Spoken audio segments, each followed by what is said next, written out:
La question du jour, bon, elle va être très générale. Là où les meilleures pratiques en sécurité au travail. Ouais. QHSE. Sécurité au travail. Tout va tourner autour d'un seul et unique sujet qui est le document unique de maîtrise des risques. Alors déjà, vous vous rendez compte que je suis un peu joueur sur le vocabulaire. Nous aurions bien évidemment pu parler du document unique d'évaluation des risques, terme que l'on utilise depuis une vingtaine d'années. La problématique, c'est d'utiliser ce vocabulaire-là. C'est qu'en fait, ça positionne l'ensemble de l'organisation dans un enjeu d'inventaire des risques et de cotation. C'est très bien, sauf qu'en fait, une fois qu'on a fait ça, on n'a fait que 5% du travail. Très insuffisant. Et en plus, si on l'a mal emmené, avec pas forcément la bonne méthode ni les bons outils, on a généré un rejet. Une belle contrainte supplémentaire. Voilà, qui fait qu'en fait, les équipes n'ont juste pas envie d'en réentendre parler. Et parce qu'en fait, comme il y a une personne que l'on a nommée responsable HSE ou QHSE, peu importe, bah, eux, ils sont partis du postulat qu'en plus, c'était pas de leur responsabilité. Bah ouais. Et donc, on se retrouve avec un responsable HSE qui est dans son bureau en train de se palucher parce que son patron lui a demandé la mise à jour du document unique. Voilà. Donc, c'est très bien. L'inconvénient, c'est que vous êtes passé à côté de toute la quintessence des outils. C'est oublié. Et en plus, au-delà de perdre du temps et de l'argent, vous n'avez aucun bénéfice à l'exercice qui est proposé, qui doit être collégial, où l'ensemble de la chaîne de commandement doit assumer ses responsabilités au titre du Code du travail, où l'ensemble des collaborateurs doivent assumer leurs propres responsabilités au titre du Code pénal. Donc on pourra en parler, mais ce n'est pas l'objet de la vidéo. L'objet, c'est de parler du document unique d'évaluation des moyens de maîtrise. Donc qu'est-ce que c'est? En fait, c'est le document unique, oui, en passant 5% de votre temps sur l'évaluation des risques et leur cotation pour prioriser, parce que la cotation n'a qu'un seul but, c'est les prioriser. Et le vrai sujet de fond, c'est l'évaluation des moyens de maîtrise.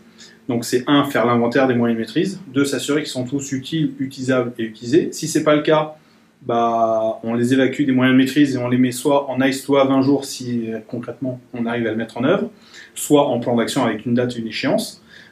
Et cette évaluation des moyens de maîtrise, je vous invite à le faire en mode checklist, comme pourrait le faire un pilote d'un 747, où en fait, à chaque fois avant de décoller, il va se poser la question de est-ce que tous mes moyens de maîtrise de mon futur vol et de ma journée de travail, si je fais le parallèle, sont OK, parce que c'est utile, utilisable et que ce sera utilisé. L'exemple, certains vont mettre risque de projection ou de brûlure au niveau des mains ou de coupure au niveau des mains. C'est un bon début. Ok, super. Après, dans la maîtrise, ils mettent port des EPI.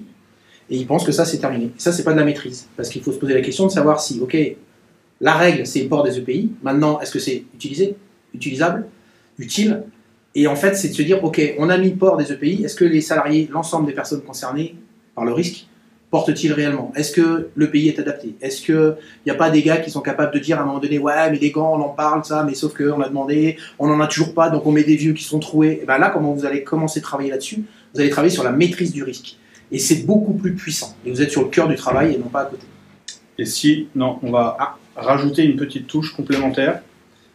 C'est que la plupart des HSE estiment avoir fait leur travail une fois qu'ils livrent un document unique, alors qu'on aura fait complètement le travail quand on répondra à ces 3 critères-là. C'est l'inventaire est fait, l'évaluation des moyens de maîtrise et leur planification entre ce qui est vraiment concrètement mis en œuvre, ce qu'il sera un jour et ce qui doit être remis sur la table en mode transaction, ça c'est le point le plus important, et que dans la façon de rédiger, on se sera assuré que l'on dit ce que l'on fait et on fait ce que l'on dit pour une et unique raison, c'est que quand ça vrille parce que vous avez un accident du travail, vous allez trop souvent vous rendre compte trop tard.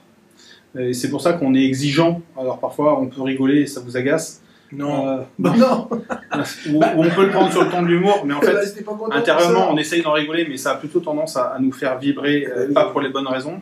C'est que vous devez aussi vous assurer d'avoir un système de preuve qui soit dans l'intérêt de votre organisation et non pas d'avoir écrit des nice to have que vous ne mettez pas en œuvre et qui auront pour conséquence d'activer de fait la faute inexcusable de l'employeur parce que vous saviez, vous aviez dit que et vous l'avez en fait jamais fait.